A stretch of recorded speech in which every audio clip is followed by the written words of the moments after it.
recognize the following 4 teams, Your Excellency, that you will also be rewarding today.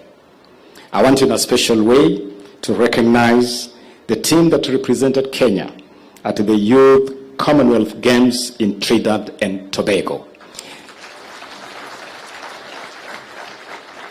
I also want to recognize the team that represented Kenya at the Africa Beach Games in Tunisia.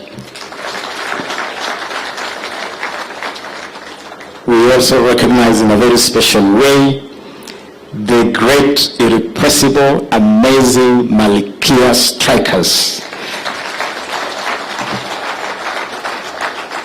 Our amazing national volleyball team that just won the African Championship and thereby qualified for a direct ticket to the 2024 Paris Olympics. Thank you, great ladies, and thank you, your partners, the partners who are supporting us as we support this team. And I want to recognize Mozartet, Sasa, Mheshimiwa, Sirma, together with your team that is supporting the Malkia Strikers. Asanteni sana. And finally, Your Excellency, today you will also be honoring the team that represented Kenya at the World Athletics Championships in Budapest, Hungary. May you rise, please, Faith, together with your colleagues, this amazing team that led Kenya to win 1st position in Africa and 5th position in the world. Hongera sana.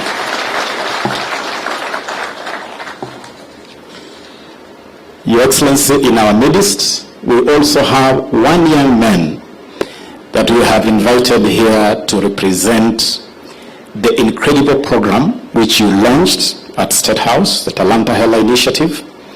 And at the heart of Talanta Hella is the identification, nurturing, and monetization of talents. Here today is a young man, Your Excellency, who first met you when he was about 12 years old.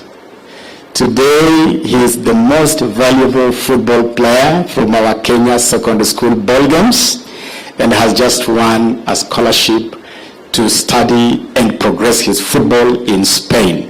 May I present to you Aldrin Kibet. Aldrin, nataka ukuja mbele tafadhali uweze kumsalimia Mheshimiwa Rais. Please come with your parents, Aldrin. I know you are here with your mom and your dad. Come forward. And Your Excellency, Aldrin has a photo he took with you as a little boy, which he seeks to present to you.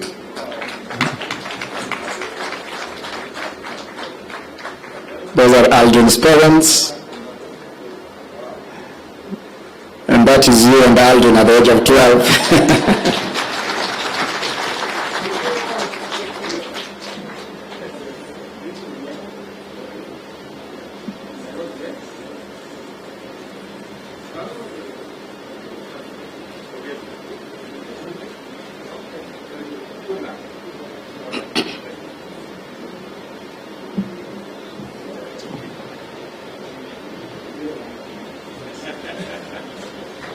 Your Excellency, the media requests for you to take a photo of Aldrin facing the other side, Your Excellency, with your permission. The parents can join you.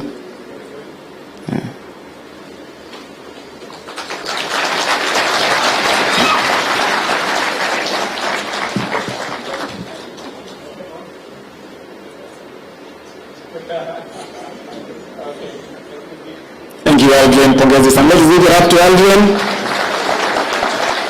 Your Excellency, Aldrin Kibet and another young man, Alvin Kasavuli and Moses Wanjala are all heading to a top Spanish football academy, and this really is the new crop of the future of Kenyan football. And the 3 of them led 2,000 young Kenyans from our school ecosystem to the first ever National Sports Talent Academy camp hosted here in Nairobi, young people that we selected during the National School Ball Games. Your Excellency, the building you have unveiled here today, appropriately named Talanta Plaza, is a symbol and a testament of the incredible work that your government has done in a brief less than 12 months in office. When we came to office, Your Excellency, we found an abandoned building, an abandoned construction site, and in less than 1 year, Your Excellency, you can see the results of the work of your government. This building is now going to be the home of the Ministry of Youth Affairs, the Arts and Sports. It is a significant milestone for this ministry, Your Excellency, because this ministry has been scattered all over the place. The ministry is at the library, the ministry is at Kencom House, the ministry is at Bruce House, the ministry is at NSSF House, the ministry is all over and everywhere, which has made it very difficult to coherently coordinate activities of this ministry. Now the ministry can have one roof, which will make it easy to synergize our work and our service delivery. Your Excellency, when we came to office, we also inherited a sporting and creative scene that was in absolute chaos. We inherited football that was under suspension by the World Football Federation, FIFA. And Your Excellency, with your guidance, we moved with haste to engage the FIFA President Gianni Infantino, and today Kenya is back in the international footballing field. Not only are we back, and our teams are now participating in international football. Kakamega Homeboys has just participated in the CAF Confederation Cup. Harambee Stars is already engaging in international activities and is already poised to play in the next World Cup qualifiers, but we have also put in a bid to host the Africa Cup of Nations in 2027. That is how back we are. Your Excellency, we also inherited a scene where Kenya was under a very real threat of being banned by World Athletics for doping. And doping had indeed become a crisis. Again, Your Excellency, with your guidance, we engaged World Athletics. We hosted the President of World Athletics, Lord Sebastian Coe, here in Nairobi. We agreed on an all-out war against doping. Kenya was spared the ban. And most importantly, we now have a concise, coherent, multi-agency, brutal war against doping, fully funded by government at 700 million shillings a year for the next 5 years. And we are working together with World Athletics in that regard. We inherited a scene, Your Excellency, where infrastructure development was a mess. And indeed, Your Excellency, all stadia in Kenya had actually been banned by CAF and FIFA. We have moved with haste again to develop a master plan for development of infrastructure. And it's because of that master plan that we have been able to do emergency interventions. Today, Nyayo's National Stadium has been readmitted by CAF and can now host international games. And we are now accelerating that whole ecosystem in preparedness for AFCON 2027 and other sporting activities. We also inherited a scene, Your Excellency, where talents, especially from the schooling ecosystem, went to waste. You had the drama festival, the music festival, the school ball games, where we have discovered Aldrin Kibet, but you never knew where those talents went after school. We have now created a pipeline and a conveyor belt where all these talents are now flowing to the Kenya Academy of Sports at Kasarani, Your Excellency. And we are now able to pick up talents like Aldrin and progress them to the next level where they can be useful to themselves and to the country, in sync with the bottom-up economic transformation agenda. Your Excellency inherited a scene where the creatives, musicians, film, fashion, theater, pageantry, literary arts, fine art was not consolidated in any form. They were scattered all over the place. Now we have consolidated all this together. Now we have an arrangement where we are even providing cash incentives. For the first time this year, winners of the Kenya Theatre Awards were able to receive cash rewards from government. Winners of film awards, the Kalasha Awards, received cash awards from government. And that whole space is now consolidated, and we are preparing the creative economy bill that will, in a very deliberate, intentional, and structured manner, transform the creatives into a whole industry, helping to power our economic transformation. Finally, Your Excellency, we inherited a scene where our sportsmen and women, our creatives, were never really honored as they deserve.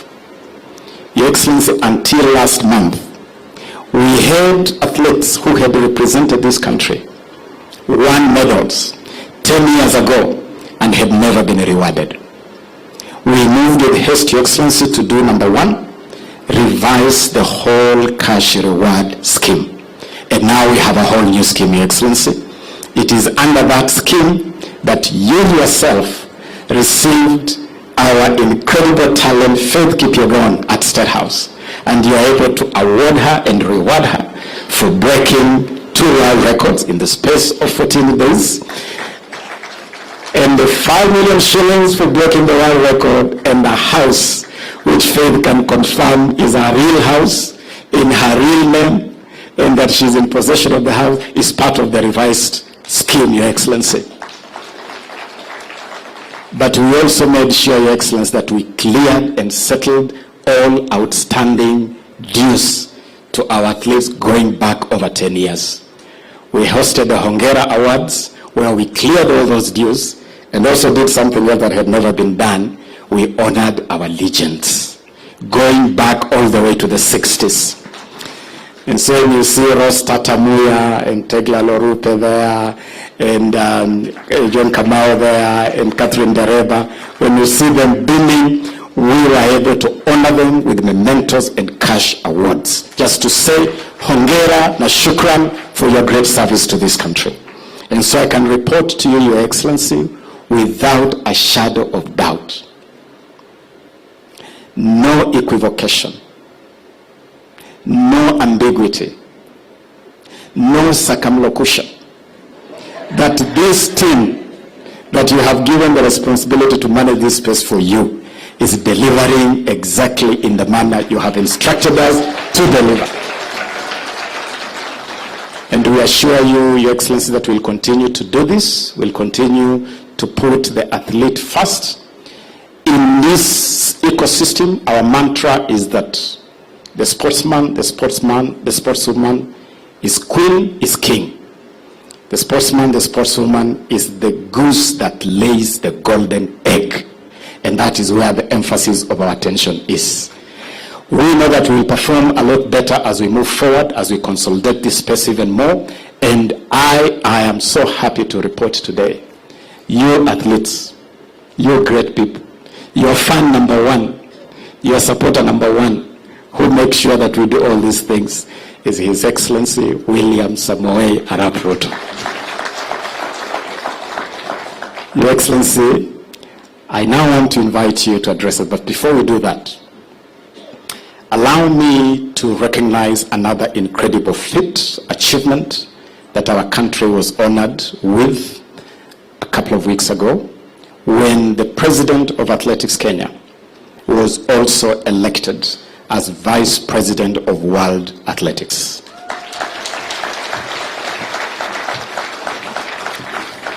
And Your Excellency, the ministry wishes to recognize General for not just being a general in real terms, but also being a leader whose credentials continue to guide our athletics here, but he has now taken this leadership to the international level.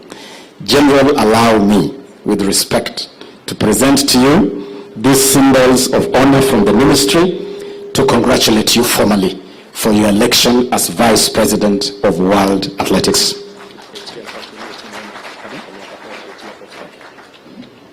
Actually, General boss atakusort tu hapo chini. Mimi nitaleta the paraphernalia and then the boss will sort you.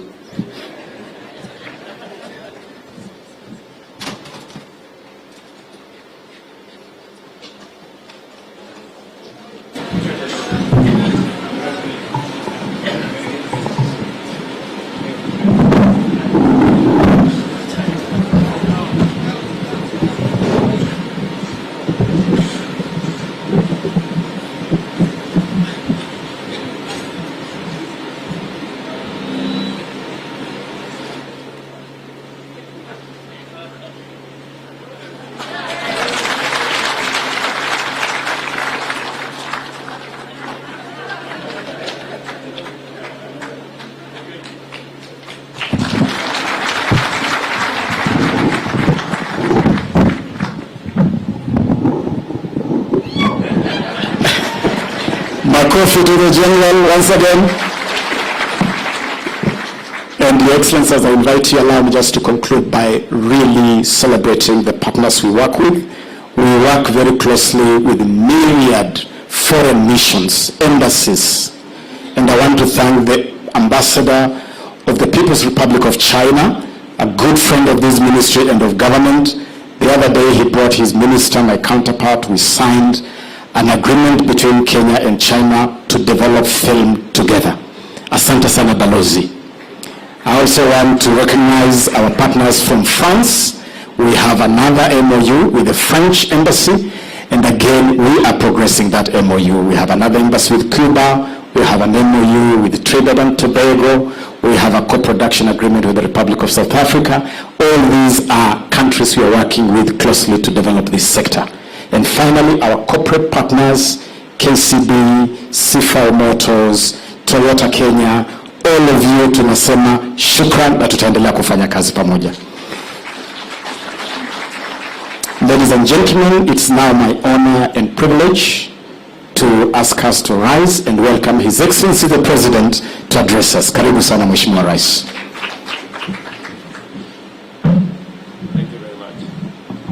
Thank you very much, Waziri Ababu. Please, let's take our seats.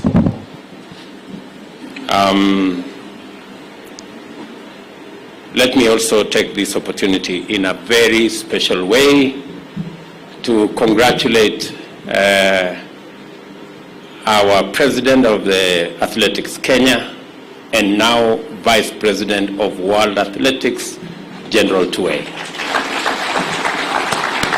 Tafadhali tumpigie makofi tena.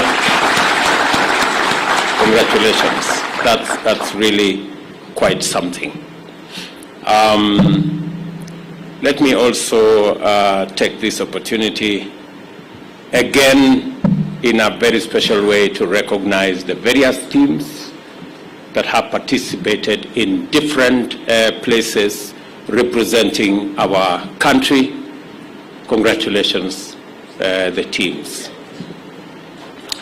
And it is my pleasure this afternoon to be part of this grand occasion of commissioning of Talanta House, the new home of the Ministry of Youth Affairs, Arts and Sports. This project reflects our commitment to sports, youth and arts, and is now the nerve center of the Talanta Hella initiative, our flagship program to monetize talent in our country.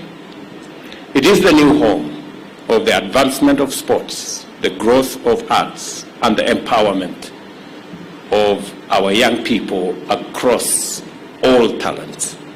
This is the new home of sports promotion, football, volleyball, swimming, golf, motorsport, tennis, cycling, shooting, archery, and cricket, among many.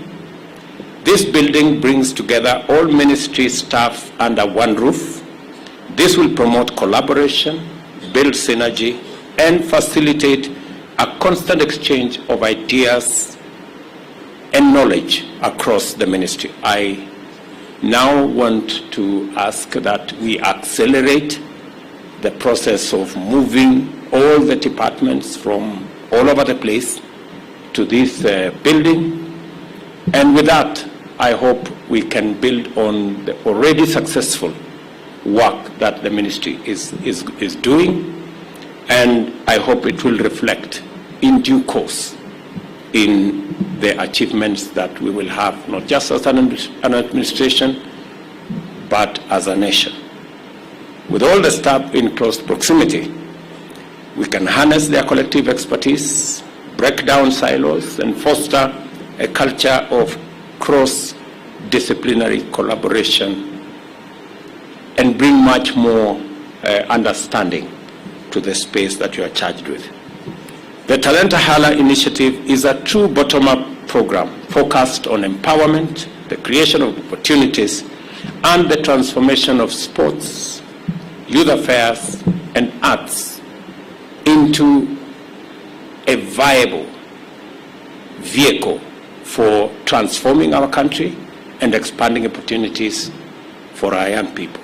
Investing in the monetization of talent will bolster entrepreneurship, innovation, and economic growth through the conversion of passions into livelihoods, creating an empowered and a self-reliant generation and people. Through Talanta Hella, we encourage our young people to dream big and pursue their artistic and sporting goals with unwavering determination and renewed urgency. The government is committed to providing the infrastructure that will return international football to Kenya in a very significant and intentional way. We are prioritizing the completion and upgrading of stalled old facilities in optimal utility areas and high potential talent zones. I know we're all aware of the debate in Kenya about the stadium and the stadia. Many people all the time reminded me about the stadia and how they were not complete. We now have the opportunity to prove the metal that we are made of by making sure that we complete all the stadia. That is why I asked CS Ababu to have a master plan on not just completing what we have, but also making sure that we expand opportunities to other areas. And not just that, making sure that all the stadia that we built meet international standards and can be accredited for any international sport. We are at this moment upgrading the Moi International Sports Center, Kasarani, Nyayo National Stadium, and the Kipchoge Keino Stadium in Eldoret. These works will boost our bid to co-host the 2027 Africa Cup of Nations with Tanzania and Uganda. The ministry is also charged with the crucial mandate of youth development as indicated in the Executive Order number 1 of 9th January 2023. This morning, a few hours ago, I signed into law the Climate Summit and the Climate Council, and that mainstreams the participation of youth in the challenge of climate change. And I expect the ministry responsible for youth to give us the young people who will drive the opportunities that exist even as we tackle the challenge of climate change. Today, 30% of Kenya's population is between the age of 18 and 35. We must invest in these young people to bring the best out of them so that their dynamism, capacity for innovation and talent can contribute to the transformation of our nation and can open up many opportunities for them to participate in the development of our country. We are committed to investing in and developing the talent and innovativeness of our youth as we consider them integral to the creative economy pillar of our bottom-up economic transformation agenda and essential to the entire plan, not just about the young people. The creative industry can significantly add value to Kenya's exports such as fashion, leather products, craft industries, among others.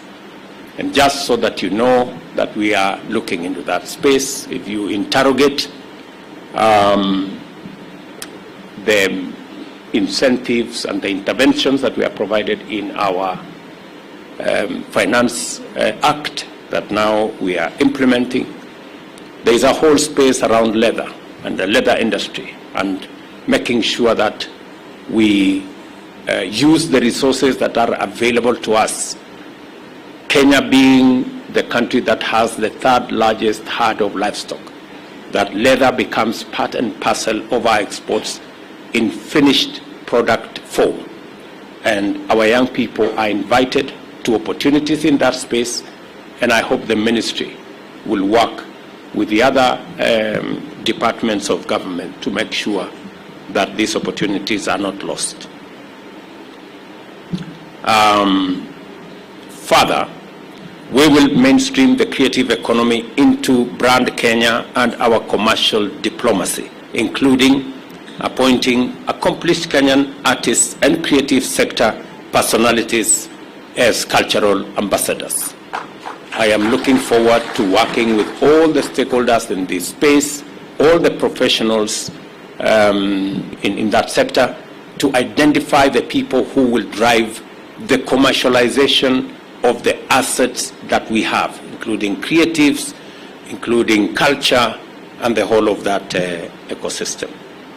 I also believe that our tourism product need to be enriched much more by our cultural heritage. And I have told the peers responsible for that space to work with all the other stakeholders so that culture, especially the fact that Kenya is the home of humanity, becomes part and parcel of what we showcase as a country.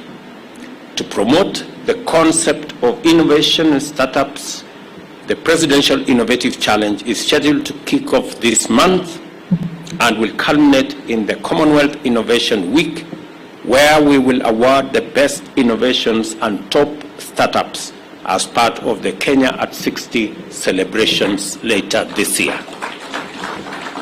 On the 12th of August 2023, the ministry led the observance of International Youth Day under the theme Green Skills for Youth Towards a Sustainable World.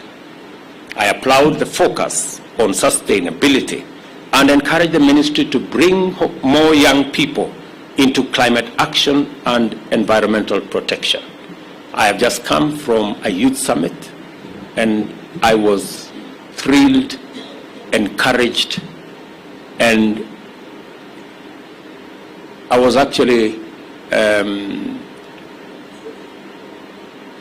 wonderfully, in a very informed way, challenged by what the young people of Kenya, the passion, the commitment, the creativity and innovation around what they are doing to deal with the challenge of climate change, but to also, on the flip side, explore the opportunities that come with the solutions that are proposed for climate change.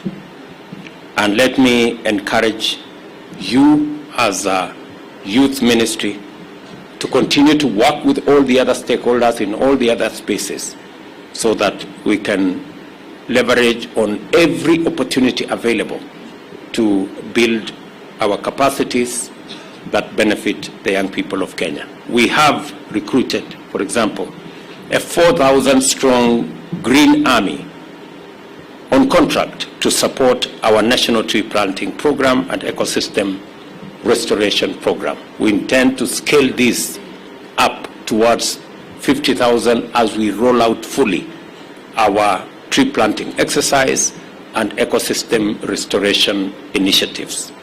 In order to address the resource constraints facing observation of the International Youth Day and its build-up activities, I direct the Ministry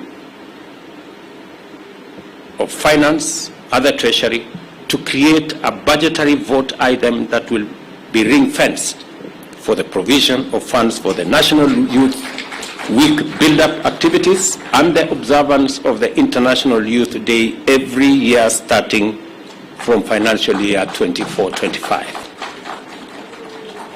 I encourage young people to consider venturing into the emerging blue, green, and orange economies.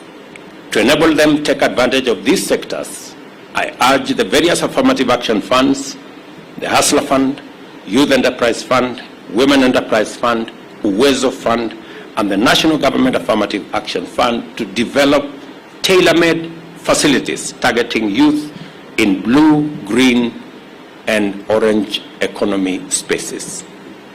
This will help in the alleviation of key challenges that face youth in the country, including high level of inactivity, unemployment, or underemployment, early and unintended pregnancies, crime, alcoholism, drug abuse, and substance abuse, among others. That whole space where there is huge challenges facing our young people, we can flip it and turn it into bigger opportunities for them if we tailor-made some of the interventions in the various funds that we have, in the various government initiatives, to be able to create opportunities for young people. And that is why we are deliberate, we are intentional about a plan to create jobs in Kenya. It's the reason why the housing fund is there. It is the reason why we are looking at digital jobs, why we are expanding our fiber optic footprint in Kenya to explore e-commerce, to make more young people get into the space around digital jobs. And all this must be intentional, must be focused, must be thought through so that they benefit the young people that we all intend to support. We cannot leave the youth of this country behind in any project, in any program, or in any sector. It is the responsibility of this ministry to ensure their full participation in every aspect of national development, in every space that is available, in the activities, interventions, programs of every ministry, because youth is the biggest talent that we have, is the biggest asset that we have. I am aware of various policy, legal, and regulatory frameworks under development by the ministry, including the Kenya Youth Development Bill 2023, review of the National Youth Council Act number 10 of 2009, and the Creative Economy Bill, among others. This will ensure that key provisions touching on youth in the Constitution, the Vision 2030 blueprint, and the Kenya Kwanza plan are not just realized, but we work towards front-loading and making sure that the interventions are clear, the interventions are available, and the young people are made to participate in a meaningful way. I want to encourage all of us to continue this space. When I did ask the Ministry of Sports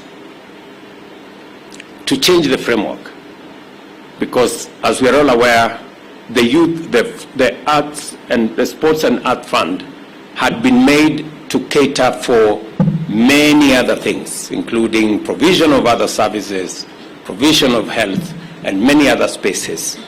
And it was too thinly spread across many sectors. I did instruct that we bring back the Sports and Arts Fund and make our sportsmen and women the focus and the center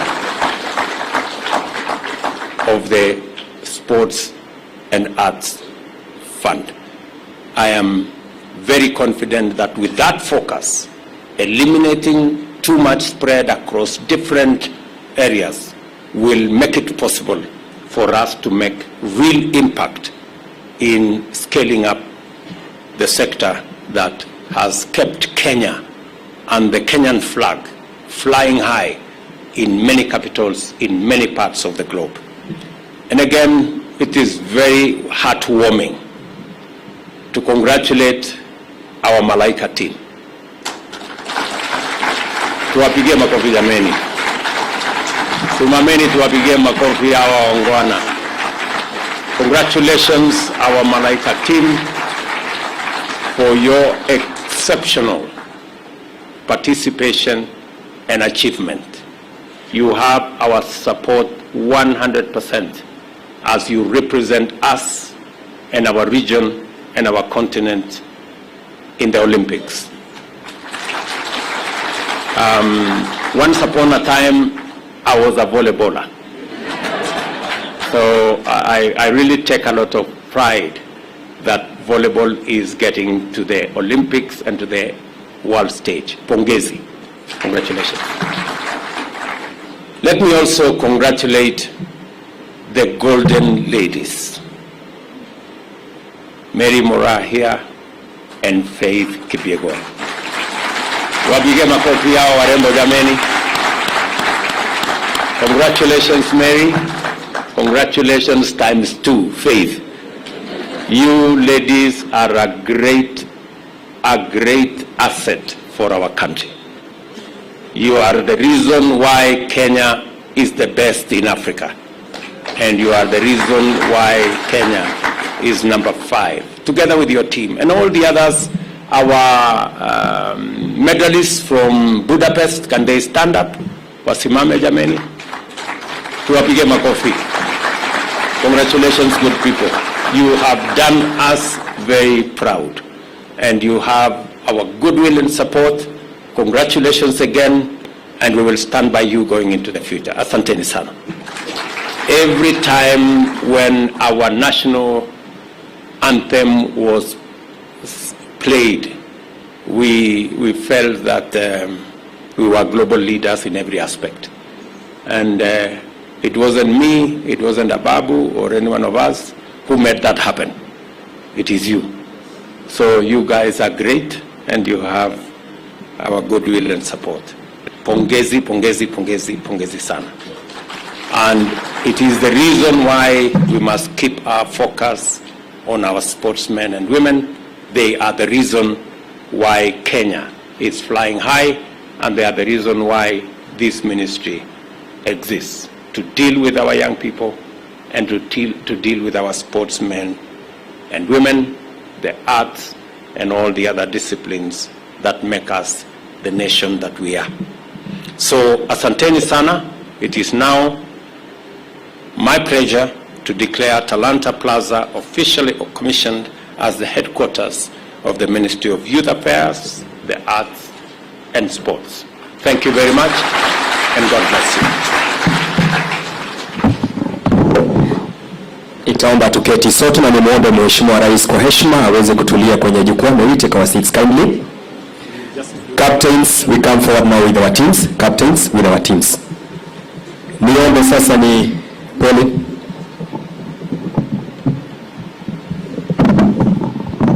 We have the four groups which I mentioned.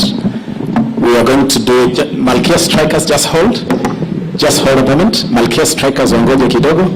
We are going to do it in a systematic way. We are going to start with our team to the beach games in Tunisia, and I will ask President of National Olympics Committee, Dr. Paul Targat, together with the Secretary General, to quickly come here and lead the team from the beach games in Tunisia.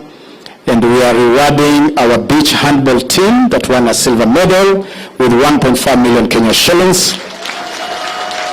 We are rewarding Mark Masaba, who won silver medal with 500,000 shillings. We are rewarding our basketball team that won silver with a total of 600,000 shillings. We are rewarding Faith Urasa and Shufarua Changawa with 200,000 shillings for bronze medal in beach tennis. We are rewarding Mathayo Mabahila, bronze medal, 300,000 shillings in wrestling. We are rewarding Lawrence Karanja, who was the coach of the tennis team. We are not leaving you behind, so Coach Coach Lawrence, please come forward. Coach Lina Suashoka of beach wrestling, please come forward. And Felix Ochido, the technical official. All rewards to this team amount to 3.28 million Kenya shillings. Let us have the check for the beach games quickly. The dummy check is consolidated and will be presented to the captain of the team. Captain is right by your side, Your Excellency.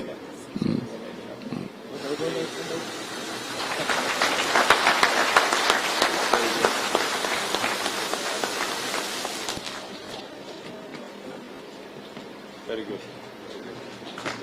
Hongera sana. Next, we will reward our team that participated in the Youth Commonwealth Games in Trinidad and Tobago, our youth team. This team won 5 gold medals. Let us give it out to them. 5 gold medals. Kipkurui Josephat Sang, 350,000 shillings. Kipkurui won 2 gold medals, so he received 700,000 shillings twice. Coach Kelvin Kimtai won gold medal in 800 meters, 350,000 shillings. Nancy Cherop won gold in 3,000 meters steeplechase, 350,000. Nancy won another gold medal in 1,500 meter women. She wins another 350,000, that is 700,000 shillings. Alamisi Andrew Kipto, silver in 3,000 meter men, 250,000. Chekenoi Janet Chepkoech, silver in 1,500, 250,000. Mwenga Maundi Titus, silver, 250,000. Ruto Daisy Chepngelich also won 800 meter, 225,000 shillings. Those are finalists. We are rewarding even finalists.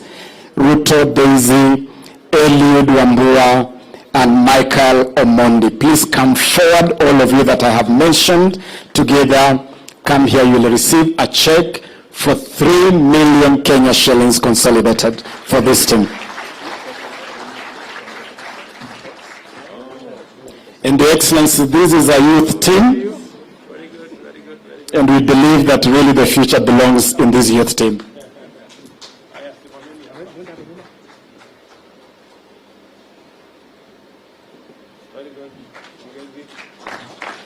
Hongera kwenu.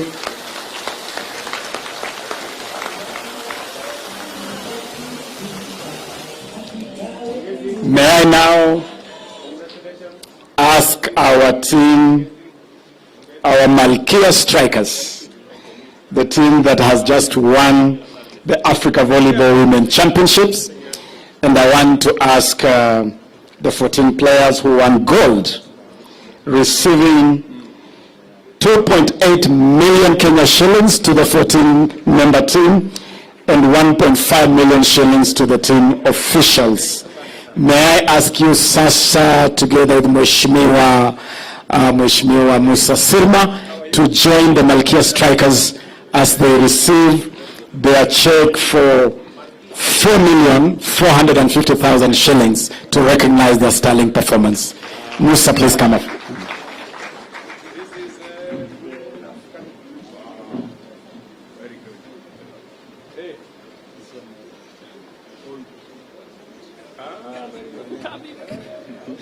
And the Excellency, Mheshimiwa Dan Wanyama, the coach is coming. Coach Bitok is here. Coach, please join the team. Mheshimiwa Dan Wanyama is a brilliant volleyball player in his own right. So he's a legend of this game. Yes, and that is the coach. Yes. Your Excellency, now let me present our team from the World Athletics Championships to Budapest, Hungary.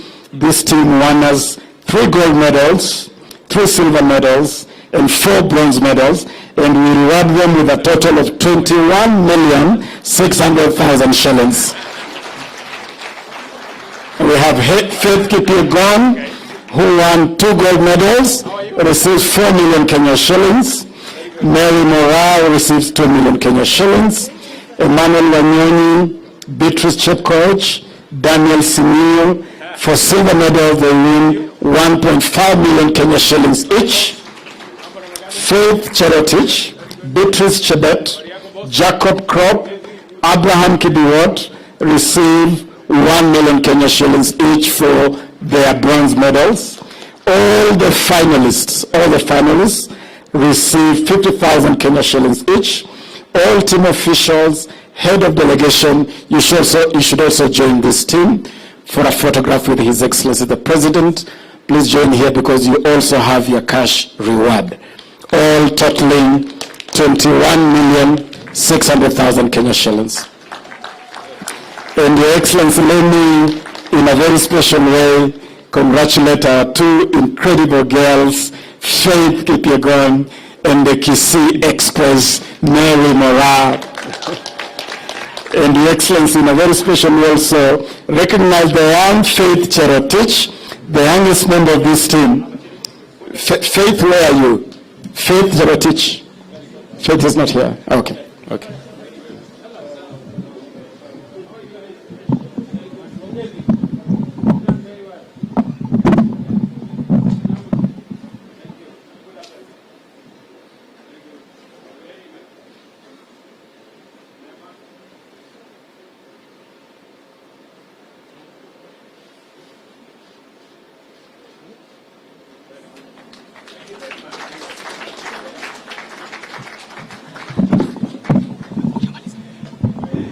Ngojeni 1 minute mpokee check tafadhali. Ngojeni, the team athletes can wait to receive the check very, very quickly.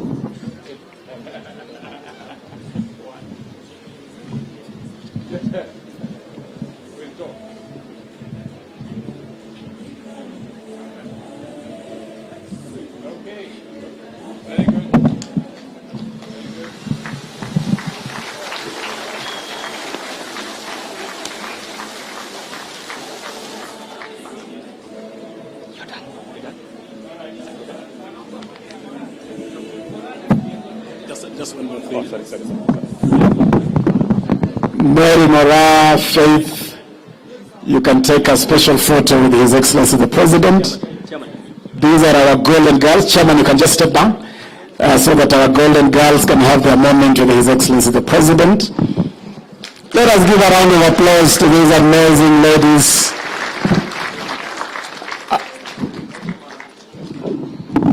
And Your Excellency, let me also announce here, now that we have a very loaded message for the youth, that we are also set to host the Youth Connect Africa Summit in December, where we'll be advancing further the agenda of young people in this country. Thank you, Your Excellency. Nitaomba sote sasa tusimame.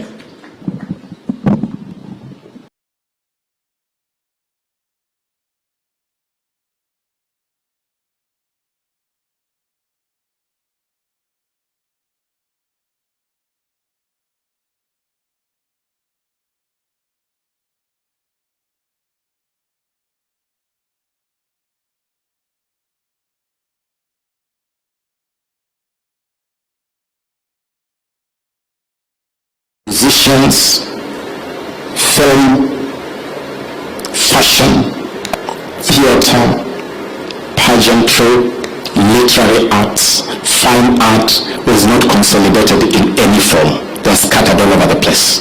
Now we have consolidated all this together. Now we have an arrangement where we're even providing cash incentives. For the first time this year, winners of the Kenya Theatre Awards were able to receive cash rewards from government. Winners of film awards, the Kalasha Awards, received cash awards from government. And that whole space is now consolidated, and we are preparing the creative economy bill that will, in a very deliberate, intentional and structured manner, transform the creatives into a whole industry, helping to power our economic transformation. Finally, Your Excellency, we inherited a scene where our sportsmen and women, our creatives, were never really honored as they deserve. Your Excellency, until last month, we had athletes who had represented this country, won medals. 10 years ago, and had never been rewarded. We moved with haste, Your Excellency, to do number one, revise the whole cash reward scheme. And now we have a whole new scheme, Your Excellency. It is under that scheme that you yourself received our incredible talent, Faith Kipyegon, at State House. And you are able to award her and reward her for breaking 2 world records in the space of 14 days. And the 5 million shillings for breaking the world record, and the house, which Faith can confirm is her real house, in her real name, and that she's in possession of the house, is part of the revised scheme, Your Excellency. But we also made sure, Your Excellency, that we cleared and settled all outstanding dues to our athletes going back over 10 years. We hosted the Hongera Awards, where we cleared all those dues, and also did something that had never been done. We honored our legends, going back all the way to the 60s. And so you see Ross Tatamuya and Tegla Ruto there, and John Kamau there, and Catherine Dareba. When you see them beaming, we were able to honor them with mementos and cash awards, just to say hongera na shukran for your great service to this country. And so I can report to you, Your Excellency, without a shadow of doubt, no equivocation, no ambiguity, no circumlocution, that this team that you have given the responsibility to manage this space for you is delivering exactly in the manner you have instructed us to deliver. And we assure you, Your Excellency, that we'll continue to do this. We'll continue to put the athlete first. In this ecosystem, our mantra is that the sportsman, the sportswoman is queen, is king. The sportsman, the sportswoman is the goose that lays the golden egg. And that is where the emphasis of our attention is. We know that we will perform a lot better as we move forward, as we consolidate this space even more. And I am so happy to report today, you athletes, you great people, your fan number one, your supporter number one, who makes sure that we do all these things, is His Excellency William Samoei Arap Ruto. Your Excellency, I now